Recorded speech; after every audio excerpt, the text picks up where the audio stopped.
കത്തോലിക്ക കോൺഗ്രസിന്റെ താമരശ്ശേരി രൂപത ഡയറക്ടറായ ഫാദർ സബിൻ അച്ഛൻ നമ്മളോടൊപ്പം ചേരുകയാണ്. അച്ഛാ, നമ്മൾ ഈ ഒരു അവകാശ പ്രഖ്യാപന റാലി ഇന്നിവിടെ നടത്തുമ്പോൾ അത് സർക്കാരിന് ഏത് വിധത്തിലുള്ള സന്ദേശമാണ് നൽകുന്നത്?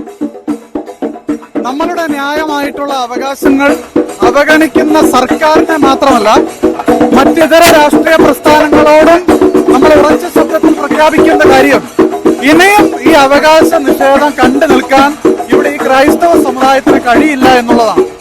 ഞങ്ങൾ സംഘടിക്കും. ഇത്രയും കാലം ഒരു ഷുവർ വോട്ട് ബാങ്ക് ആണ് എന്ന ഒരു ധാരണയിൽ നമുക്ക് യാതൊരു അവകാശം നൽകിയില്ലെങ്കിലും നമ്മൾ ചൂഷണം ചെയ്താലും അതൊക്കെ വോട്ടായിട്ട് മാറിക്കൊള്ളും എന്നുള്ള ഒരു ധാരണയാണ് ഇവിടുത്തെ രാഷ്ട്രീയ പ്രസ്ഥാനങ്ങൾക്കുള്ളത്. അതിൽ മാറ്റം ഉണ്ടാകും. അവകാശങ്ങൾക്ക് വേണ്ടി ചരിത്രത്തിൽ എങ്ങനെയാണോ ഈ സമുദായം ശക്തമായിട്ട് സമുദായ ബോധത്തോടു കൂടി നിലകൊണ്ടത്, അതുപോലെ കത്തോലിക്ക കോൺഗ്രസിന്റെ ഈ ഇരുവർണ്ണ കൊടിയുടെ കീഴിൽ ഈ സമുദായ അംഗങ്ങൾ മുഴുവൻ സംഘടിക്കും, ശക്തരാകും. രാഷ്ട്രീയമായിട്ട് തന്നെ ഈ അനീതികൾക്കെതിരെ ഞങ്ങൾ നിലപാടെടുക്കും എന്ന് സൂചന നൽകുന്നതിന് വേണ്ടിയിട്ടാണ്.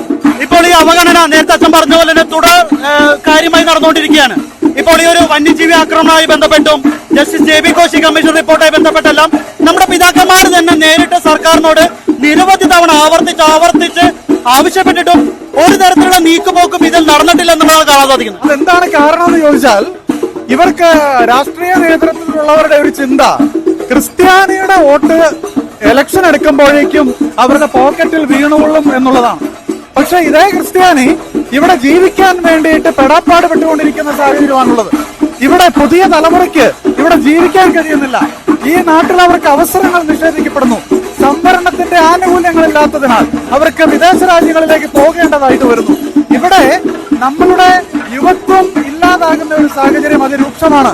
ക്രൈസ്തവർ ഉയർത്തിപ്പിടിക്കുന്ന ഒരു മൂല്യബോധമുണ്ട്, സത്യസന്ധതയുണ്ട്, നീതിബോധമുണ്ട്. അതാണ് ഈ നാട്ടിൽ നഷ്ടപ്പെടാൻ പോകുന്നത്. അതുകൊണ്ട് നമ്മളെ സംബന്ധിച്ചിടത്തോളം ഈ നാടിനോടൊരു പ്രതിബദ്ധതയുണ്ട്, ഈ രാജ്യത്തോടൊരു പ്രതിബദ്ധതയുണ്ട്.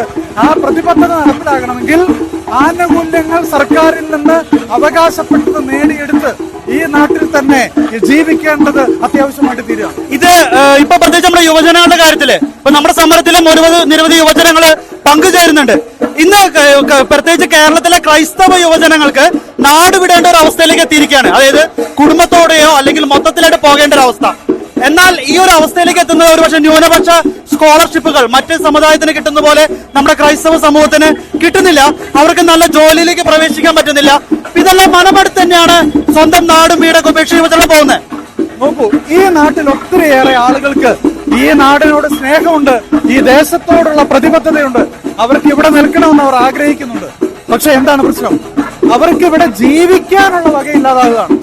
കൃത്യമായിട്ടുള്ള വേതനം ലഭിക്കുന്നില്ല. നമ്മളുടെ എയ്ഡഡ് സ്ഥാപനങ്ങളിൽ ജോലി ചെയ്യുന്ന 16,000-ലധികം ക്രൈസ്തവ എയ്ഡഡ് സ്ഥാപനങ്ങളിലെ അധ്യാപകർക്ക് 6, 7, 8 വർഷക്കാലമായിട്ട് 1 രൂപ പോലും ശമ്പളമില്ല. ഈ സർക്കാരിന് വേണ്ടി സർക്കാരിന്റെ ഉത്തരവാദിത്തമായുള്ള വിദ്യാർത്ഥികളെ പഠിപ്പിക്കാൻ, പൊതുവിദ്യാഭ്യാസം നൽകുന്നതിന് വേണ്ടി ഈ അധ്യാപകര് ജോലി ചെയ്തതിനു ശേഷം കൂലിപ്പണിക്ക് പോകേണ്ട അവസ്ഥയാണുള്ളത്. അപ്പോ ഈ നാട്ടിൽ നിൽക്കാൻ ആഗ്രഹിച്ചിട്ടുള്ളവരാണ് അവർക്കിവിടെ നിൽക്കാൻ കഴിയാത്ത അവസ്ഥ ഉണ്ടാക്കുന്നു. ആരാണ് കുറ്റക്കാർ?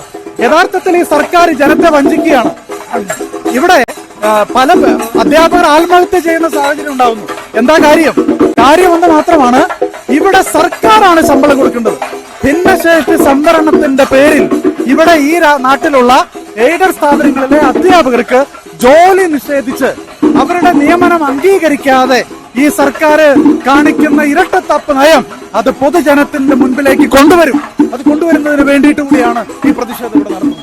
ഈ ഒരു തരത്തിലൂടെ നമ്മുടെ യുവജനങ്ങളൊക്കെ പുറത്തു പോകുന്നതിലൂടെ ഒരു എന്താ പറയാ, നമ്മുടെ സമൂഹത്തെ അല്ലെങ്കിൽ ക്രൈസ്തവ സമൂഹം അതിന്യൂനപക്ഷമായി മാറുന്നു. കൂടുതൽ ന്യൂനപക്ഷമായി അല്ലെങ്കിൽ എല്ലാ അവകാശങ്ങളും നിശബ്ദമാക്കി തീർക്കാനുള്ള ചില ഗൂഢലക്ഷ്യങ്ങളുണ്ട്. നോക്കുക, ഇന്ത്യയില് വെറും 2.3% മാത്രമാണ് ക്രൈസ്തവർ ഉള്ളത്. കേരളത്തിലേക്ക് വരുമ്പോൾ ഇവിടെയുള്ള ന്യൂനപക്ഷങ്ങളെ എടുത്തു കഴിഞ്ഞാൽ അതിൽ ഏറ്റവും ശുഷ്കമായ ന്യൂനപക്ഷമായിട്ട് ഓരോ ദിവസവും ക്രൈസ്തവർ മാറിക്കൊണ്ടിരിക്കുകയാണ്. അതുകൊണ്ട് ന്യൂനപക്ഷ അവകാശത്തിൽ അധിഷ്ഠിതമായി നമുക്ക് ലഭിക്കേണ്ട ഒരു പ്രത്യേക ആനുകൂല്യമാണ് നമ്മളെ സൂക്ഷ്മ ന്യൂനപക്ഷമായിട്ട് പ്രഖ്യാപിക്കുക, മൈക്രോ മൈനോറിറ്റി ആയിട്ട് പ്രഖ്യാപിച്ച് നമ്മുടെ അവകാശങ്ങൾക്ക് വേണ്ടി സർക്കാർ സംവിധാനങ്ങൾ പ്രവർത്തിക്കണമെന്നുള്ളതാണ് പറയാനുള്ളത്. മറ്റൊരു കാര്യം വെച്ചാ ഇപ്പോൾ രാഷ്ട്രീയമായിട്ട് ഇടതു വലതു മുന്നണികൾ അത് നമ്മുടെ മൊത്തത്തിൽ തഴയുന്നൊരവസ്ഥ.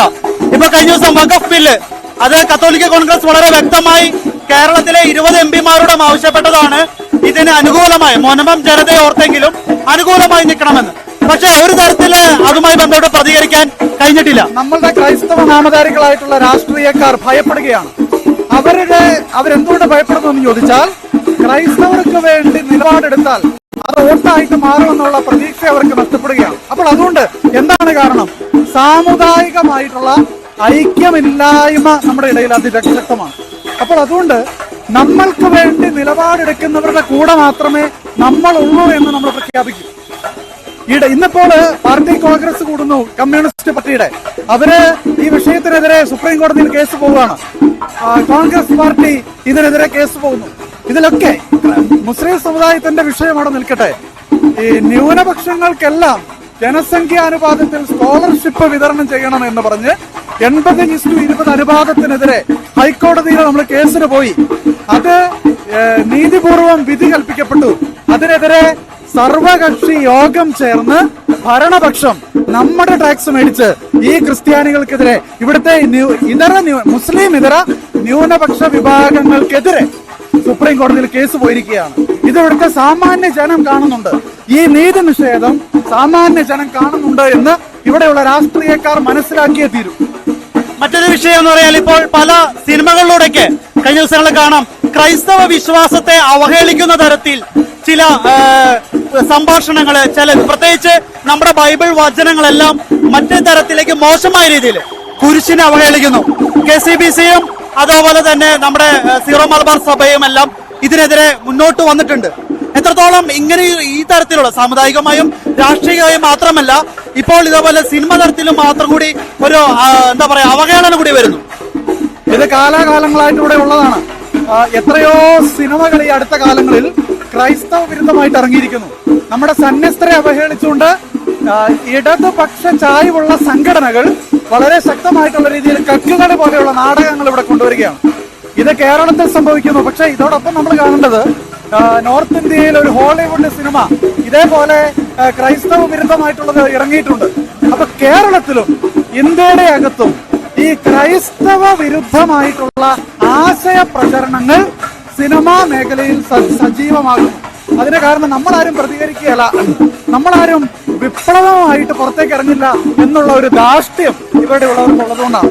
പക്ഷേ ക്രൈസ്തവ സമുദായം എന്നും ഈ നാട്ടിലെ ജനാധിപത്യ വ്യവസ്ഥകളോട് നീതി പുലർത്തിക്കൊണ്ട് ജനാധിപത്യ നിയമങ്ങൾ അനുവദിക്കുന്ന ആ ചട്ടക്കൂടിൽ നിന്നുകൊണ്ട് ഈ നാട്ടിലെ അവകാശങ്ങൾക്ക് വേണ്ടി നിലപാടെടുത്തിട്ടുള്ളവരാണ്. അത് ഇനിയും കൂടുതൽ ശക്തമാക്കും. ഒരു കാലത്ത് നമ്മൾ ചിന്തിക്കണം, ഇന്ത്യൻ രാഷ്ട്രീയത്തില് ഇന്ത്യക്ക് നമ്മളൊരു രാജ്യമായി തീരണമെന്നും ഇവിടെ നമുക്ക് ഒരു ജനാധിപത്യ ഭരണ സംവിധാനം ഉണ്ടാകണമെന്നും ആദ്യമായി പറഞ്ഞു വെച്ചത് ക്രൈസ്തവരായിരുന്നു. കോൺഗ്രസ് എന്ന് പറയുന്ന ദേശീയ പ്രസ്ഥാനം രൂപീകരിച്ച് ഇവിടെ സ്വാതന്ത്ര്യത്തിന് വേണ്ടി പടപൊരുതാൻ നേതാക്കളെ സ്വരുക്കൂട്ടിയത് ക്രൈസ്തവരായിരുന്നുവെന്ന് ഇവിടെ ആരും തിരിച്ചറിയുന്നില്ല. അപ്പോ ക്രിസ്ത്യാനികളെ നിരന്തരമായി ഇത്തരത്തിൽ അവഹേളിക്കുക, ക്രൈസ്തവർ ഈ നാടിന് നൽകിയ സംഭാവനകളെ ഇകഴ്ത്തി കാണിക്കുക, അങ്ങനെ നമ്മൾ ഈ നാട്ടിൽ നൽകിയ സംഭാവനകളൊന്നും മൂല്യമില്ലാത്തതായിട്ട് വരുത്തി തീർക്കാനുള്ള ശ്രമം. അവസാനമായ ഒരു കാര്യം കൂടെ വെച്ചാ, ഇപ്പോൾ തദ്ദേശ തെരഞ്ഞെടുപ്പ് വരികയാണ്, ഉടനെതിരെത്തും. നമ്മുടെ കത്തോലിക്ക കോൺഗ്രസ് എല്ലാ യൂണിറ്റുകളും തന്നെ വളരെ ശക്തമായി കൊണ്ടിരിക്കുകയാണ് സാമുദായികമായിട്ട്. തീർച്ചയായിട്ടും ഈ ഒരു തദ്ദേശ തെരഞ്ഞെടുപ്പിൽ ക്രൈസ്തവർക്ക് അനുകൂലമായി ഇനിയും നിലപാടുകൾ എടുത്തില്ലെങ്കിൽ നമ്മൾ നമ്മുടേതായ രാഷ്ട്രീയ നിലപാടെടുക്കില്ലേ? ഒരു സംശയവുമില്ല. തീർച്ചയായും സമുദായത്തിന്റെ താല്പര്യങ്ങൾ, നമ്മൾ പറയുന്നത് എല്ലാവർക്കും നന്മ ഗുണകരമായിട്ട് തീരേണ്ട താല്പര്യങ്ങളാണ്. സമുദായത്തിന് ഗുണകരമല്ലാത്ത തീരുമാനങ്ങൾ കൈക്കൊള്ളുന്നവർക്കെതിരെ രാഷ്ട്രീയമായിട്ട് നമ്മൾ തിരിച്ചടികൾ നൽകും.